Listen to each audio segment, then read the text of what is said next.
Hi, I'm Ben Richardson, and you're listening to the Karate Podcast, where we talk about karate, the competitive sport of kumite, and the warrior's journey. Brought to you in association with Kumite Coach, the world's first progressive online high-definition coaching platform, created by coaches and fighters for coaches, fighters, and students of karate. Join kumitecoach.com today and take your karate to the next level. Okay, guys, welcome to another episode of the Karate Podcast. I'm super excited to have with me today Tom Little. Tom is a 4th degree black belt in Shotokan Karate under the JKS. He's an avid competitor.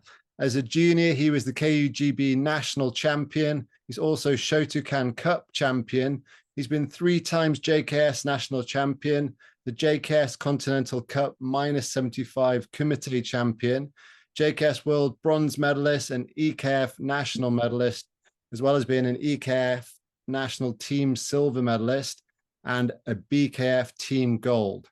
Tom also holds a degree in sport development and a master's degree in strength and conditioning. And we're going to get into some of that in this podcast. Tom, it's great to have you on. Thanks for joining us.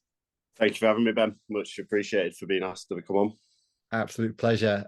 So Tom, let's start out with how you found karate and what then, made you stick with it. So it was me and my mate, a guy who lived up the road from me. His dad used to fight for Halewood back in the day.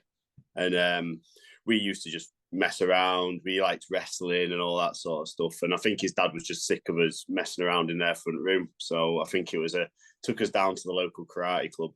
And it kind of stuck straight away. It was one of those sports. I think you find something, don't you, in life when it just feels right when you walk into somewhere or you start doing something. Yeah. And because my mate's dad was big into the kumite side of it, as you probably know, Halewood are a very kumite based club. Yeah. He got me, Ryan Tucker, if you remember Rye, other lads at that club. We must have been white belts, maybe orange belts, and we were sparring straight away. We were doing more sparring than we were katas and things like that. So it felt natural for us, or it felt like something enjoyable to do. And then as you get older, I moved clubs. We moved to the LKA, and you notice the next level up of the instructors, Matt and Nick, and just the opportunities that were there. And it just started sitting better and better with me. There was a big friendship circle at the time. There must have been 10 to 12 people my age. And I think that makes a massive difference when you're a teenager and you've got a friendship circle in those type of, it just keeps your motivation, doesn't it? It just keeps everyone wanting to better themselves. Yes. So I think that was my early start into it. Was a little club in Wetherby that was all fighting based. And then we went to the LKA, which was a little bit more fighting based as well. So how I got inspired to keep competing and keep fighting on. Fantastic. And obviously LK is a traditional Shotokan karate club. How did you take to the sort of fuller aspects of karate, such as Kion and Kata? The original club in Wetherby, they were also Shotokan. So we did do that side of it, but in an hour and a half session, we probably did half an hour of Kion and Kata and then an hour of Kumite at Wetherby. So there was an up in the Kion and the Kata side going to the LKA. Yeah. But as you're going through the belts, you start to realize, actually, I need this side of it. I can't just think about fighting because I want to get to my black belt. And unfortunately, all your Q grades and your Heians and stuff, you can't get to your black belt just through kumite and through fighting. You need to know that next side of it. And it was never something, if I hold my hands up, it's never something that I was massively a fan of, particularly as a teenager. I think towards my mid-20s, I started to appreciate it a lot more. And now I'm getting towards 30, 35. You start to appreciate that you can do karate long-term through doing Kion, through doing Kata. It means that you can keep practicing your art as you get older. Yeah. Whereas kumite, as much as I'd love to keep doing kumite all my life, it's a young man's sport, isn't it? Really, It's not something that you're gonna be able to keep progressing once you get older and older, if you see what I mean, especially eating as a teenager and as in your 20s. So I think, yeah, the kata and kion side of it is a massive part of karate, and my love for it grew more and more as I got older. Yeah, fantastic. I can certainly appreciate the the longevity required for martial arts being older than you, Tom, and also facing competitors 20 years younger than you than I was when I was competing. It was quite a challenge, because they're just so fast, and you don't want to admit that you've got slower, but yeah, unfortunately, Father Time catches us all up, unfortunately, and there's some competitors out there, and they come through 16, 17, and then they get to 21, 22, and they're so sharp. And I just think if all you ever focus on is the kumite side of it, as much as I enjoy it, and I'd love to do 90% of my training, I'd love it to be kumite. So that side of it. But yeah, if you're coming up and fighting against these guys, it only gets demoralizing and demotivating if you're just getting picked off all the time because they're so much sharper than you. Yeah. So if you want longevity in this sport, you need to appreciate all the different aspects of it, and that is where kata and kion have come a massive part for me now. And I thoroughly enjoy the training. What's your opinion on obviously in the EKF all styles? You do have a lot of clubs that are sport karate clubs that focus on the kumite aspect. So essentially, their training is going to be 100% kumite, and from a Shotokan based club, I would say the majority of Shotokan based clubs that I know still do kata, kumite, kion, splitting their training across those three areas. As we mentioned, the longevity benefit from those three sides. What challenges does it present as a traditionalist to then face these sports karatekas in competition? It's a tough one, that one. I think that's more on the individual athlete rather than the background that you hold. So I don't think it makes a massive difference whether you're a sports karateka or you are a traditional karateka. If you look at particularly the Japanese, and you look at the level that a lot of the Japanese fighters come from, or even, again, their competitors, just generally their kata competitors and their kumite, a lot of them are honed in a traditional background. Yeah. So I don't think just focusing on a sports background makes you a better competitor or more of a well-rounded fighter necessarily.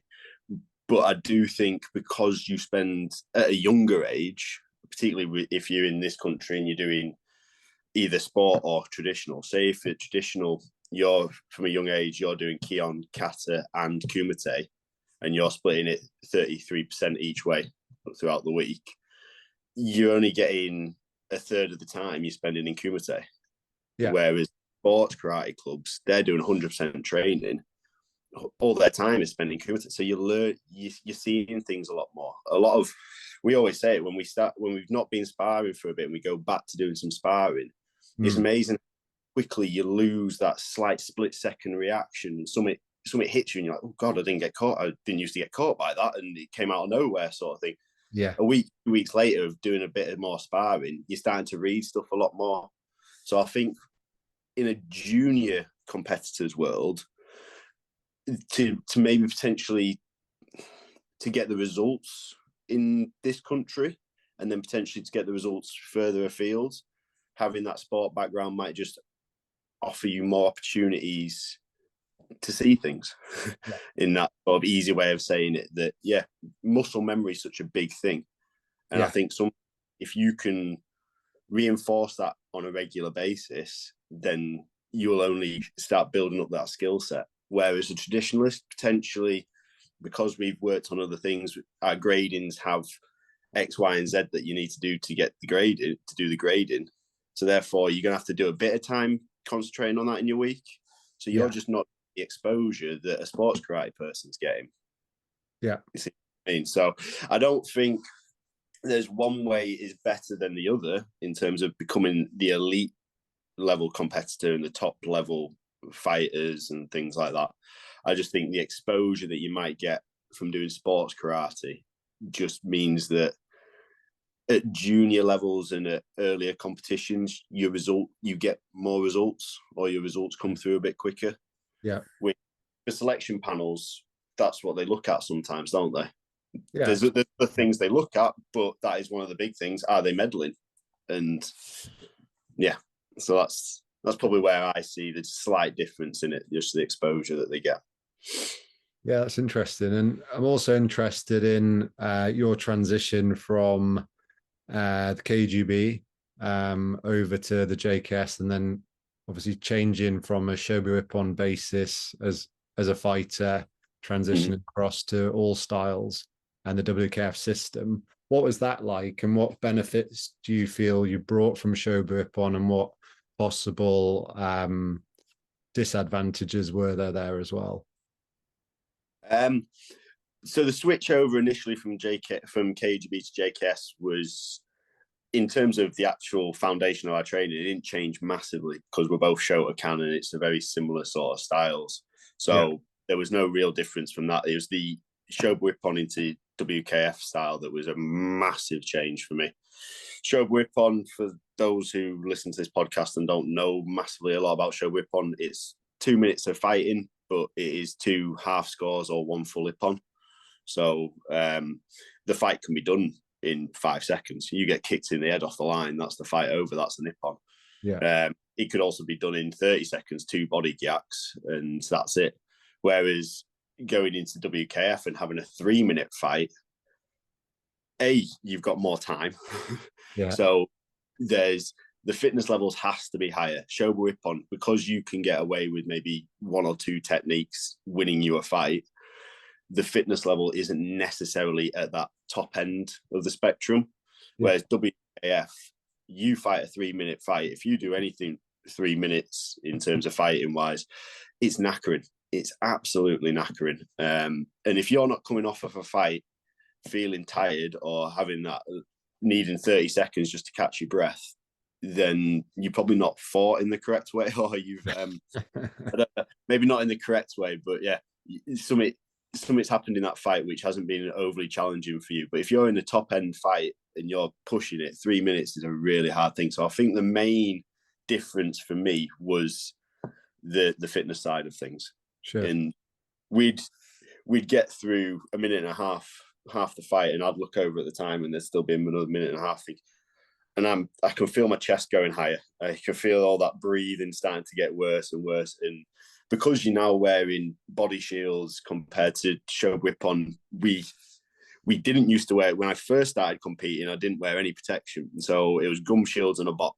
I listened to Nick Heald's thing, and he was talking about this, that there was no protection, and that's how I started. So mitts came in, I think, when I was maybe about 15 or 16 in the KUGB. So we went to be wearing hand pads, and then to go to WKF where you're wearing full leg pads, body shield, hand mitts, it just the heat exposure as well that you get from that. Yeah, that's true. That was a big change for me, and that was something that I remember coming off fights thinking, I feel like I'm too hot. I need to like go and cool down, but you're stuck in the middle of a sports hall where you're meant to go to try and cool down in the middle of sport. So yeah, fitness wise, that was definitely one big thing, and then the change in equipment that you wear and use just added another element. And I suppose that could still be a fitness element, you being conditioned to the familiarity of wearing that amount of equipment, which again is this where sports karate people benefit over traditional karate people, that they get the exposure to wearing the gear more often. Yeah, potentially. So when you're asking before, so yeah, fitness and being comfortable, being uncomfortable is a saying that Matt always says to me, and that's what the equipment makes you feel. You feel uncomfortable in the equipment, so if you can feel comfortable in it, then that was a big learning curve for me, getting used to that side of it. and again, I suppose when you come into the technical aspect of it, the fighting side of it, punches are always punches, I feel. So Gyaks and Karate, always Shobu Ippon. Shobu Ippon was a very hand-based sport for me, or for my opinion anyway, from when you watch fights. Whereas the WKF side of it was, had 3-pointers coming into it. So big head kicks meant so much. Double leg sweeps and stuff like that meant so much. And it wasn't, it was good in Shobu Ippon, but it wasn't a massive part of the fighting, whereas it definitely felt that was a new element to fighting that I hadn't really been exposed to as much. Yeah. And I suppose because it's more of WKF is a little bit more sport orientated than what Shobu Ippon is. Yeah. So, and it was something that the traditionalists, the Shobu Ippon people always used to say that, the tippy tappy WKF. Wait until you get punched by a WKF person or kicked by someone in WKF. They definitely don't do tippy tappy. It's definitely like normal contact, the same as Shobu Ippon. Yeah. The only thing is the scoring zones can be slightly larger. It's not definite. Shobu Ippon, it needed to be contact. Whether it's a kick or a punch, you needed to make the contact. Whereas WKF has that 10-centimeter rule sort of thing, or is it 10 centimeters? A scoring zone sort of thing. Yeah. So some you'd think, that kick didn't hit me. And it still happens to this day. I still, in competitions, I don't get hit by half the kicks that get scored. I swear. All right. I watched the video and they definitely hit me. But I swear at the time, it does not hit me because you don't feel the contact necessarily as much. Yeah. And maybe that's the pads. Maybe, there's so many different options. But I think that technical side of it was a massive change from my Shobu Ippon days of, that didn't hit me, so it didn't score. And then you see like flags coming out and you're thinking, no, that didn't score. And that was something that I struggled with and probably still struggle with to this day, that I don't feel things hit me. And because I've been grounded in a Shobu Ippon thing where something has to hit you, I think as a fighter that was a hard thing for me to develop. But the possibilities within WKF are so much nicer for a fighter. Sure. My show on days going and doing a 2-minute fight, well, sometimes a 5-second fight, I have been kicked in the head off the line, which was not a great experience for me. But you've spent a whole day going down to this competition and you're gone in 5 minutes or 5 seconds. Yeah. All right, where at least you get a 3-minute fight in WKF. Yeah. So the opportunity to fight is greater. Yes. And with there being an 8-score limit or 8 scoring points in difference, it gives you as a fighter a bit more of a relaxed feeling. If you remember your Shobu Ippon days, you were fighting in it as well, Ben. Some of the fights dead cagey. Yeah. Nothing would get done. 2 guys just bouncing in the middle of a square together for 30 seconds. And there's no carry on like there is in WKF. There's no warning system. So those 2 guys could just stand there. And it was basically whoever got the closest to hit the other one first. Yeah. Or could you draw out their timing? Because you're both waiting on a timing Yakuzuki. Yeah. So they're trying to draw it. So the caginess and the tension that's in fights and the tension as a fighter was massive in Shobu Ippon. Where WKF, for me, there was a lot more freedom and freedom of expression. Yeah. Which was a nice thing to go and do, particularly after doing so much Shobu Ippon where you felt very tense all the time. Sure. But yeah, there was huge learning curves of, like I said, the fitness, the getting used to the equipment that you're wearing, and then just the different types of points that can be scored against you. Because Shobu Ippon, like I said, it felt very, not one track, but there was definitely 2 or 3 tracks that you'd score points down, whereas in WKF, it's countless. There's loads. There's so many different tracks that you can go down, so many different opportunities for you to score points. Yeah. And as a fighter, you mentioned you had a large group at certain points, at least, that you could train with together. Were you drawing inspiration from that group? Were you looking to people that were ahead of you as competitors, or looking further to coaches? Where did you get your inspiration from as a fighter? There's so many. There's peer level ones, and I could go right through the ages. So I started, like I said, with Ryan Tucker, who is very big name within the Shobu Ippon world. He's done various different things at Buskers and Eskers and things like that. Right, is a great fighter, and he was maybe a yellow belt when I first started, so he was a couple of grades ahead of me. So he was already a little bit more advanced, and he started winning competitions and he started doing really well in the KGB sort of stuff. And I was training with him. Me and Ryan are the same age, so we're in the same school year and things. So you always naturally compare yourself after someone like that. But it was great to have him. It was great to be able to train with him. It would be annoying because I don't know how many times I actually got to beat him in training because he was that sort of level of a fighter that he knew. And Shobu Ippon, we were training, we were timing yaks. My training used to be so tense that you used to be there and trying to impress Matt and Nick as well. And I'm fighting Rai, but I can't let Rai win this one. And we're both sat there waiting on a timing yak. So he was great. And then there was a couple of lads who were older than me. Joe Hart, if you remember Joe was a really good fighter, very technical, very good kicker. But then there was a couple of younger ones. So Jordan Probst, if you remember Geordie. Geordie was a quality fighter, really, really good fighter. He was what I always thought, he was a WKF fighter in the Shobu Ippon world. Right. He could do stuff like the various, his kicking repertoire was exceptional. His hands were fast. He would link 1-2s into kicks and 1-2 into a more wash. And yeah, just those little things. And you used to try and pick up little things like that. So within my own sort of group, there was definitely a lot of fighters that inspired me or motivated me. And it sounds really bad, but this was maybe just the way that I always been. You never want to be the bottom. You never want to be the last fighter or the sort of the last pick in the sort of the schoolyard pick and all that sort of stuff. Yeah. So having that massive group of us, that was a massive motivation to always be at training, to always try and make sure I'm putting my best foot forward. So I don't want to be one who looks like he's struggling within this group. So yeah, that was probably a big motivator for me.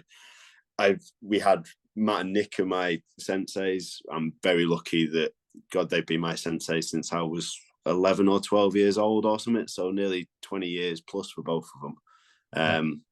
And they were both still competing when I initially joined the club and was initially in my first couple of years of competing. So we'd finish our junior categories and then we'd go and watch our instructors fighting. And more often than not, at least one of them would be getting into the medal places. If not, both of them were starting to medal and stuff. So I think that naturally raises the level of the club.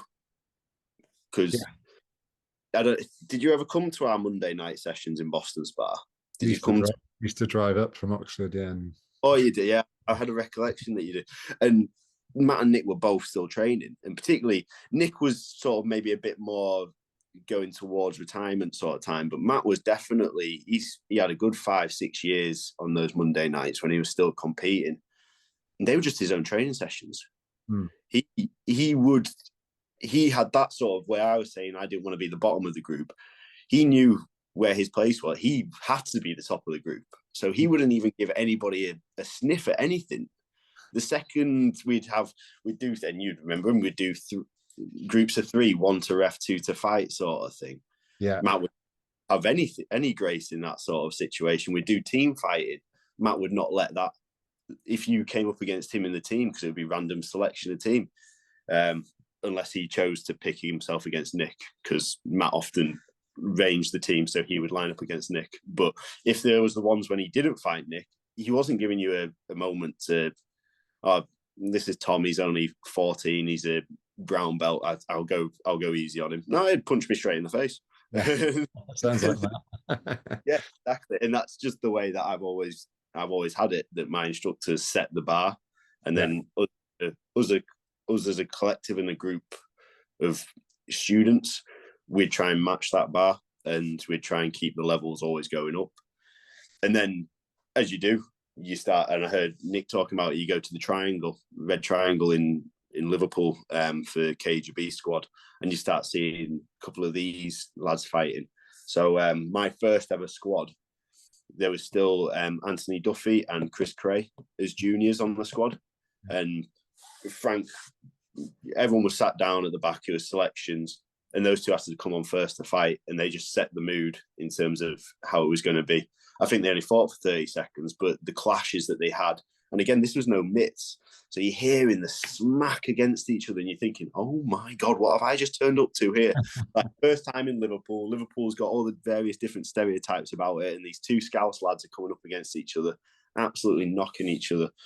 Yeah. And yeah, so that was, and again, you naturally, I think you either shrink away, don't you, in these situations, or you get motivated to push on. And KGB squad was one of those things where I think everyone who's been through it hates the idea and the memory of it. And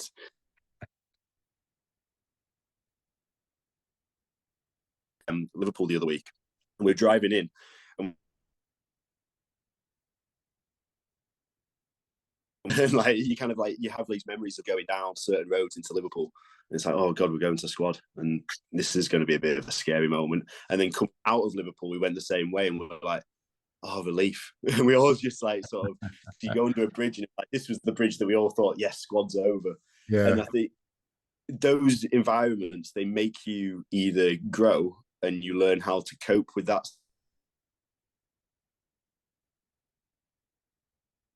Before you know it, that's when you've quit karate. Your mates told you, oh, I'm not going tonight. And then a month later, they've still not been. And then you like, it's 2 months later, they've decided to quit. Yeah. Whereas I always had the mentality that, like I said, I didn't want to be the bottom of the group, so I wanted to figure out how I could not survive. That sounds like the wrong type of term, but how I could get through the sessions and how I could hold my own within the sessions. So yeah, I think there's various different. And then when we came into WKF and you start seeing the WKF competitors, and you're seeing stuff on, you've got YouTube starting to blow up, and you've got Agiev videos back in, I think it was 2009 was the first time I saw an Agiev YouTube video in that Premier League karate or something. And you just see that level of it, him double leg sweeping people and all this sort of stuff. And you're like, oh my God, that's amazing. And then it exposes you to that, and you want to try and learn those skills. And I've got two progressive instructors who don't sit still, and they've never both just thought, even though with Shobu Ippon, they've never just thought about the timing gap. They've always wanted to try and teach us different techniques. They're as much students as I am a student. And I think when they've learned something, they've passed it on to us. So it's just, our knowledge was constantly trying to improve and progress. Sure. So yeah, and then, so my own instructors, various people within my groups that I've trained with, and then just going on to squads, putting yourself, I know a couple of the can-do lads are now going for the EKF squads and stuff, going and exposing yourself onto an EKF squad and seeing the level that the top fighters in England have. Sure. And again, how do you prove yourself on there? And that's learning little techniques from them, little things that work for them. And yeah, it's just various different avenues of motivation, and it's which ones you find and which ones you learn from. Yeah, that's great. And while we're on motivation, I think one of the things people do struggle with is finding motivation after injury. And you have suffered some injuries. So do you want to talk to us a little bit about that and how you got through them, and any advice you can pass on? Again, a big world that this kind of worms, this sort of stuff. I can unravel and I can start to chime on for ages. So yeah, I've had 3 massive knee injuries. Each knee injury was at least 6 months, 9 months worth of rehab, if not up to 12 months of rehab. So never an easy time, particularly as somewhat, karate is an individual sport. It's not a team-based sort of thing like football, but you miss training, going down to training. That's one of the things that I generally love. I love our Monday night sparring sessions. I like going down on our basic, our Kion and our kata sessions. And I think when you get something taken away from you without you choosing to do it, like I said, there's those people that shrink in certain situations and they almost want that excuse to come out. And there's people that want to grow in situations. And this was one of the things that I never wanted it to be an excuse of why I either stopped karate or why I'm not as good as I should have been or once was. Yeah. Sort of. So for me, it was always, the motivation was always, I'm not going to be, it's not going to stop me. I've done I know my research, I know my background to sport. Athletes have these injuries, they come back and they still compete. And yeah, I'm not at a pro level of an athlete, so I've not got the resources that they have, but I've got the mindset. I can push myself to keep training hard, and I can follow the protocols to make sure that I'm strong enough for when I come back. Yeah. So I think one of the problems that you have for most of us is you read what the protocol or the literature says about how to recover from this injury. And yeah, if we all hit each milestone perfectly, then yeah, that probably would be the correct protocol. But most people, you have your life. I think I got 4 weeks off work from the injuries, just medical, doctor signed me off. I was in a cast and stuff, you can't go to work. And then I was back at work. So for the first 4 weeks, most of the time, those type of injuries, you can't do anything anyway. Yeah. So there's no rehab, there's no recovery. It's just wait until the pain subsides sort of thing, and you can start moving again, get walking. And then once you can walk again, it's like, oh, well, get yourself back to work. So that first protocol that most people should be able to hit, they've not been able to do. They've done the first 4 weeks, but then they've not done the next 4 weeks because they're back at work again. Yeah. And they come at work and they're knackered, they're tired. So rather than doing their 3 lots of squats and stuff like that, and their physio rehab, their balancing exercises, they've sat on the sofa and they've watched TV. Yeah. And I realized this very quickly, that I was not going to be able to recover if I didn't do the stuff around it. So I was going to the hospital I was at I was very lucky, and they had 2 knee-based classes on a Tuesday and a Thursday at 7:00 in the morning. And they were open turn up. If you're under the console, and you can come along to it, just sign in to come in. And I used to go to both of those. And I remember one of the videos towards the end of my session said, you are one of the only people, if not the only person we've seen come on a Tuesday and a Thursday throughout their whole time. Most people will come once a week, then that'll start tailoring off to being once a month sort of thing. You've come twice a week all the way through until I was signed off. Yeah.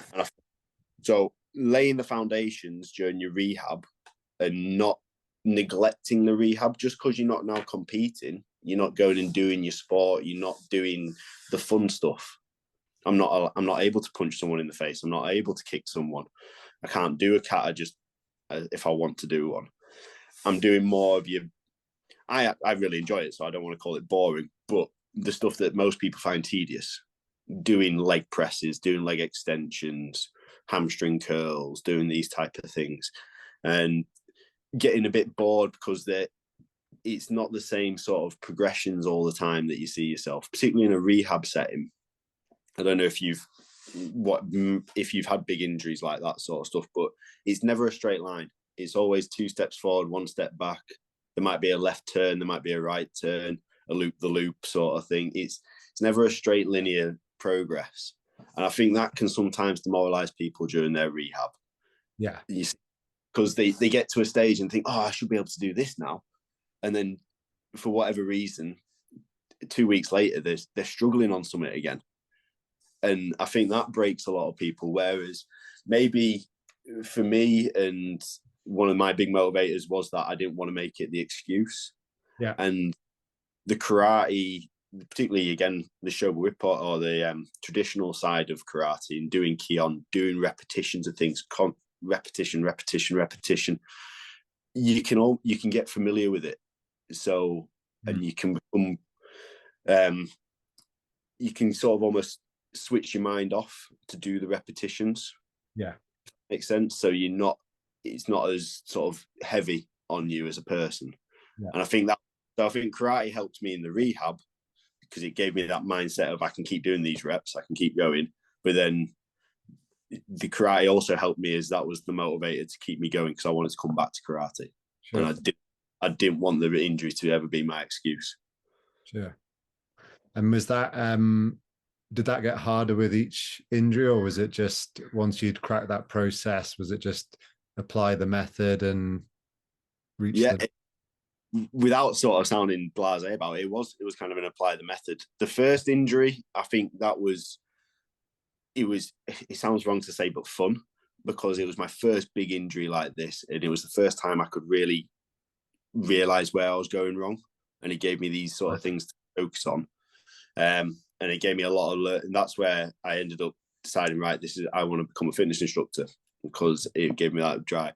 And then the second injury, because I knew what was going on, I think that was probably my slightly harder one, because it was exactly the same as the first, but they'd done a little bit more in the operation. So there was a bit more to rehab for me. So I think, and because it was the same type of injury and I knew exactly what the process was going to be, or a very similar process, that was a tough one not to let my mind feel like it was. But what I changed in the second time, I started going down to training more. So my first injury, I had a clean cut. I hardly ever went to watch any sparring sessions, didn't go watch any karate. It just wasn't something that, it didn't feel like I wanted to do it. Whereas the second time, it felt like I wanted to stay involved. So I think, so I was able to drive again. I started going back down to watch, maybe not every week, but I was trying to go down as often as I could. And I think that was another help in the motivation. So each time, the process can stay the same. And if you're happy that that's there, injuries are injuries, you're going to get them. You've got to follow the process. So the more you can get accustomed to how you follow the process, the better it's going to be. But then if it's the same injuries, you've got to find ways to spark that motivation again. So for me, it was going down and watching, and it sounds bad, but seeing people get better, because you see the people that you used to fight and it's like, oh God, they didn't used to throw that kick. Oh wow, they've linked those combinations together. Oh good God. And then you're thinking, right, well, I need to come back. I need to make sure I'm definitely fit enough so that when I start training again, because one of the big things that people don't realize is when you've had an injury, like particularly like the ones that I've had, you come back physically, you've come back after 9 months, 12 months. But I always think you're actually not ready until about the 18-month spell. Right. But your return to play is at the 9-month spell. Yeah. So you feel a bit like Bambi on ice at the first. But yeah, everyone, the last time they saw you, you were winning these fights or you're doing this in training. So they expect you to be at this level.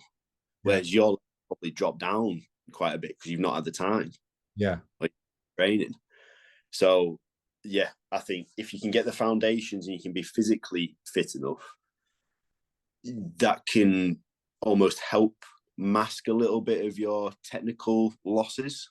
Sure. And then once you're back into training, your muscle memory does come back into it. And I think going and watching fighting as well, your mind's playing it a little bit more. So I think the second time coming back, I was better than the first time coming back. Right. Because my mind had been active to it as well. Because I've been watching it a little bit more. Yeah. That's interesting. I think injury, everyone's got to find their own way with injuries, but there's always a foundation or a protocol that you should follow. And it's being strict, and make sure you follow that one. And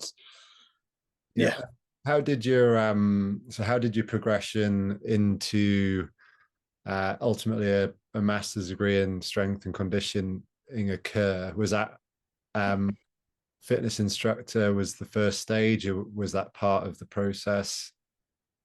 Yeah. Where did the interest come for that?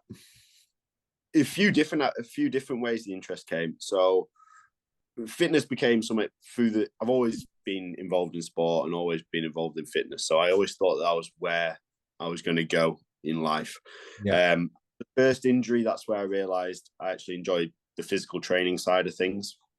So I got my PT qualifications and stuff. And I was umming and ahhing about doing my strength conditioning degrees or diplomas, various different ways I could have done it.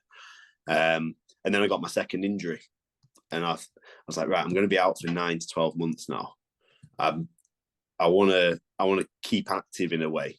And so I've got free time on I thought I had more free time on my hands. It turned out I didn't actually have that much more free time. So I signed up and I went to do a master's in strength conditioning, because one of the things I don't particularly like about the PT qualifications and stuff is that yeah, they tell you all about the physiological side of things going on, what happens at a sort of cellular level when you're doing exercise, and then going up, and what the heart does and all this sort of stuff, which is stuff you need. You need, again, that's the foundations, that's stuff you need. But it doesn't actually teach you like very good training principles, or it doesn't inform you how to create a plan for people or actually instruct people. Yeah. That a lot of that's more life learning and stuff, but that's where I felt I was missing out on something within my own knowledge of the industry. And strength and conditioning, I had someone who had a contact with Leeds Rhinos at the time, and I went to speak to them, and I was quite happy that strength and conditioning was the avenue I wanted to go down, because that was the knowledge that I wanted to try and gain. And then there's always that sort of the hope that you might end up in elite sport, and I might end up working at some big football club, big cricket club, or something like that. It's a very competitive world, though, unfortunately. So those job opportunities are very limited, to say the least. But yeah, it was something that my own injuries and my own sort of lack of knowledge inspired me to do S&C. But then also having a bit of available time and feeling that I could actually utilize my time being injured to do something productive. But like I said, I thought I had this free time coming in, but then I had rehab to do. I was working as well around the outside as well. So before I knew it, I had loads on my plate that I was trying to spin all these different plates. Yeah. And so I guess over the last, it's probably 15 years now, or maybe 10, that there has been a massive increase in the focus on strength and conditioning. And I think, the guys I've interviewed at the elite level are certainly, focused on that, and they understand that to perform as an elite sports person, you must, train like one. How, I guess, what simple things do you feel that the regular competitor could introduce to their karate regime in the week that would benefit them when they're on the tatami? If you're on about just in general, their build up towards competitions, so in the months prior, I'd always some form of resistance training, and that just depends on you as an individual, where your skill levels at, where your background or history in training's at. Resistance training couldn't just be body weight. So you might be someone who just benefits from doing squats, press ups, chin ups, that type of thing, planks, sit ups. I'd like to think if you're a competitor, you're probably quite comfortable doing body weight stuff. So competitors, I'd probably be wanting them to be doing some form of resistance training using either machines or using free weights. And again, that just depends on your own competency. How competent and how comfortable do you feel? If you're competent and comfortable and you feel comfortable in the gym, then free weights, there's more stability elements going on, which is a bit more sports transferable. Machine, maybe not as sports transferable, but if it's meaning not doing it or doing machines, I'm always going to tell someone to go and do the machines, because at least add the resistance training into that. Get your muscles familiar with producing power and producing force, and then potentially even fatigue them so they get used to the lactic acid buildup, and then still having to produce that power and produce the force. So resistance training is fundamental.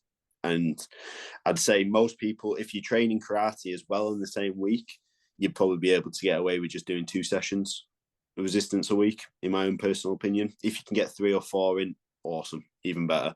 But it just depends on how your week's looking and how you think. But then you also need a baseline level of cardio fitness. And I think that's something that people often go wrong with. In whether you're swimming, running, cycling, whatever you want to do is your base form. But something you can do for half an hour, an hour and a half, you need that longevity. You need that baseline level. So in a normal week, I'd want someone to do 1 cardio sort of session, 1 big run, 1 big bike ride. Well, I say big, 1 5-10K run sort of thing, or whatever your is that you can do.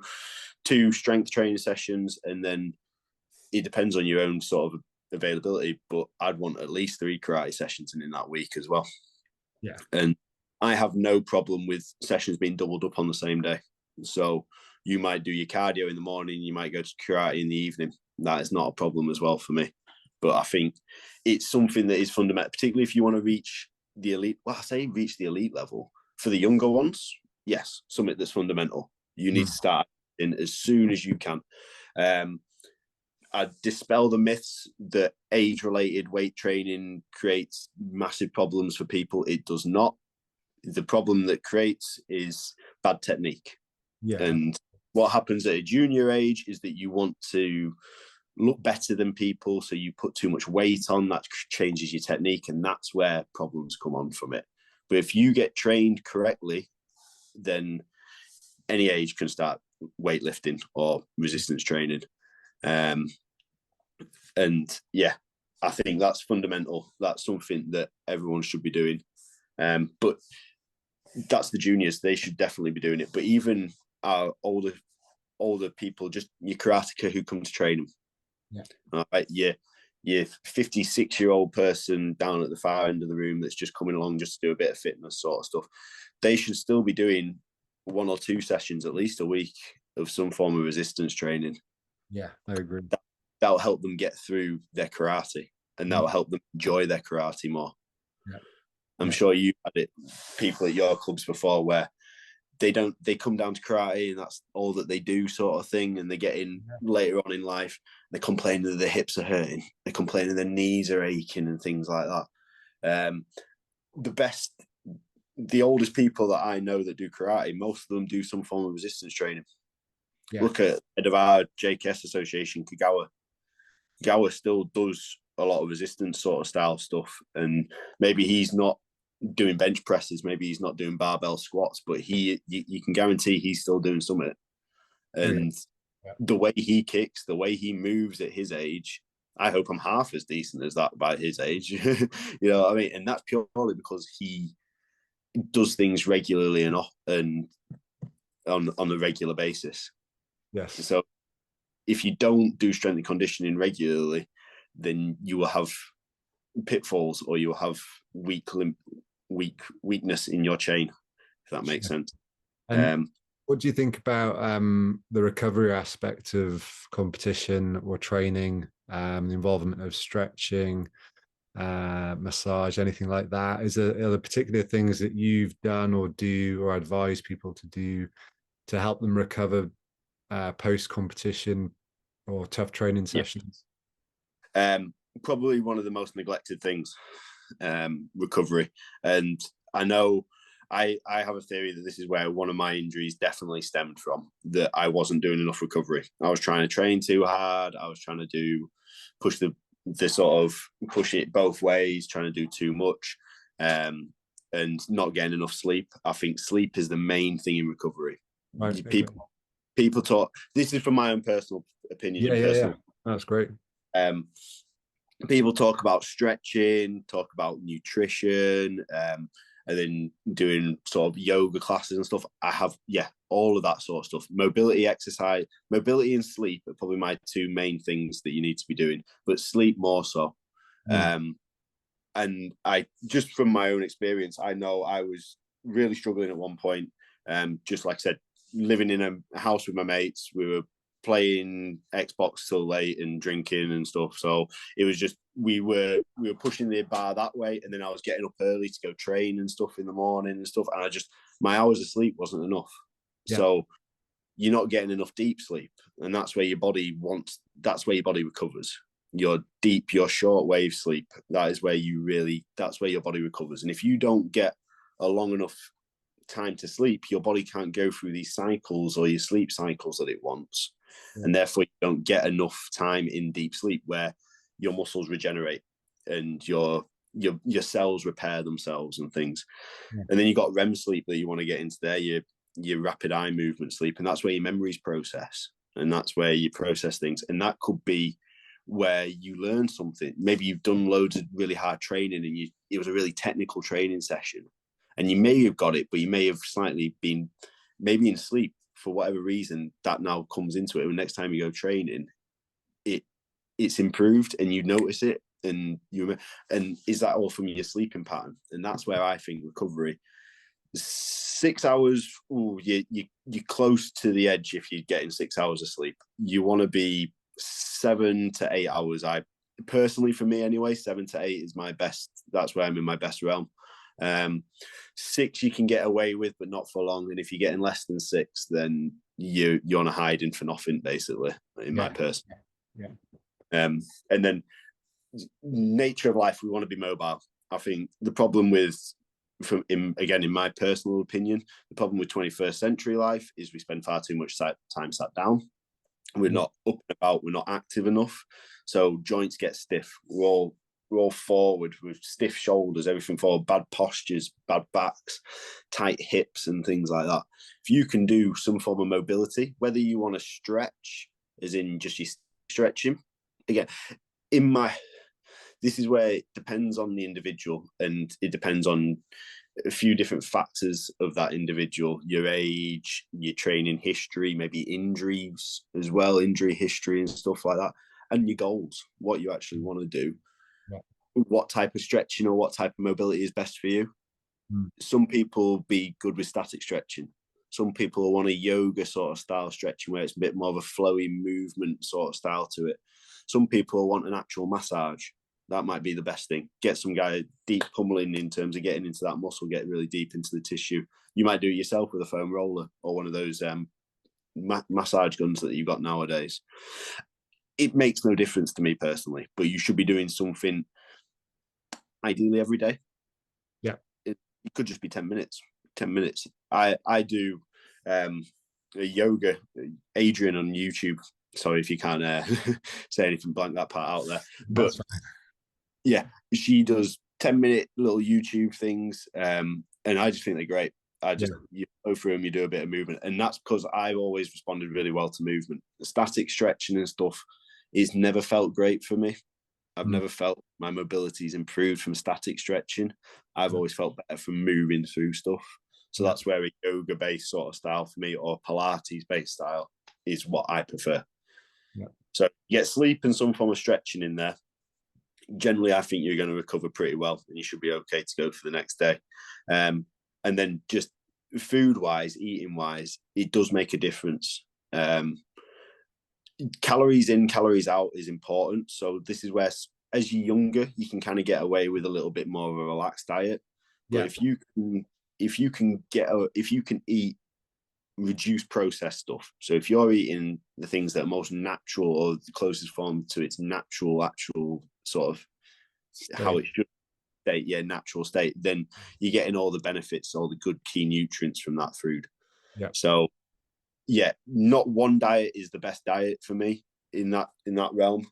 Similar to stretching, it depends on the individual, and it depends on your life choices as well and stuff like that. But you can eat the cleanest type of food and reduce. I always tell people at work, reduce the packaging. If it's got less packaging on it, generally speaking, it'll be a fresher food. So that's one of the little sort of things, and because you get overcomplicated with this type of stuff, like stretching.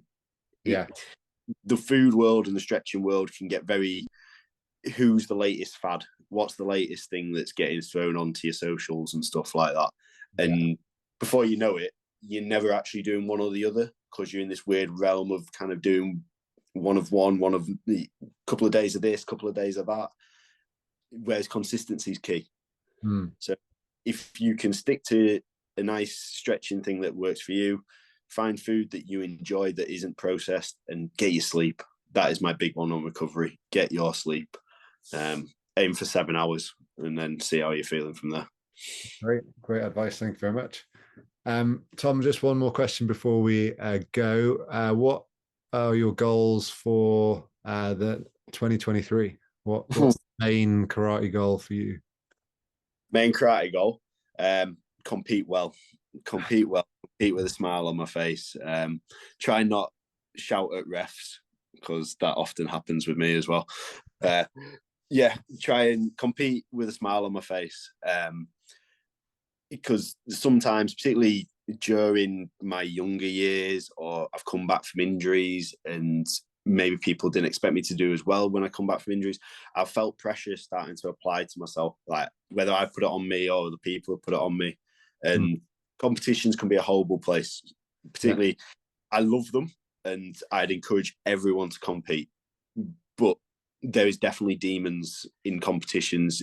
In your own, for me, in my own head, like just convincing myself that you belong there and that you should be. You can fight at that level, and not winding yourself up.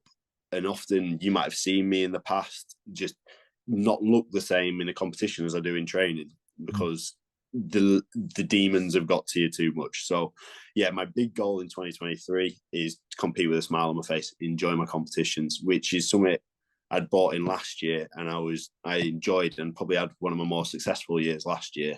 Yeah, because enjoying things a lot more, and that tension had sort of subsided a little bit. that's great. But I absolutely look forward to seeing you compete next year. It's been a really great interview. Thanks so much for being on the show. Really appreciate it, and all the best for the new year. No worries. Thank you very much. Thank you for having me on, and Happy New Year. Yeah, mate. That's